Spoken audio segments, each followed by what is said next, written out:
பலாக்கொட்டை balls செய்ய 30 பலாக்கொட்டையை நல்லா கழுவி குக்கரில் போட்டு தண்ணி ஊற்றி 6 விசில் வச்சு இறக்கிக்கோங்க. ஆறுன பிறகு மேலே உள்ள தோலை எடுத்துட்டு கையில் நசுக்கி பாருங்கள். இந்தளவு நல்லா வெந்திருக்கணும். 6 விசில் வச்சிங்கன்னா நல்லா வெந்திருக்கும். 2 தடவையும் அரைச்சிக்கோங்க. 80% அரைச்சி கிண்ணத்துக்கு மாற்றிக்கோங்க.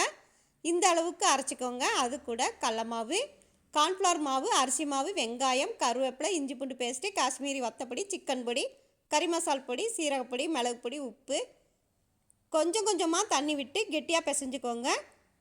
கொஞ்சமாக மாவு எடுத்து குட்டி குட்டி பால்ஸாக உருட்டி வச்சுக்கோங்க. எண்ணெய் காஞ்சிருச்சு, எண்ணெயில் போட்டுக்கோங்க. லோ ஃப்ளேமில் வச்சு போட்டுக்கோங்க. போட்டுட்டு மீடியம் ஃப்ளேமுக்கு மாற்றி நல்லா வெந்த நுரையெல்லாம் அடங்கின பிறகு கோல்டன் ப்ரௌன் கலர் வந்த பிறகு தான் நம்ம வெளியே எடுக்கணும். நல்லா வேக வச்சு இப்போ வெளியே எடுத்துக்கோங்க. பலாக்கொட்டை பால்ஸ் நல்ல மணமாய் சுவையாய் ரெடி ஆகிடுச்சு. ட்ரை பண்ணி பாருங்கள். தேங்க்யூ.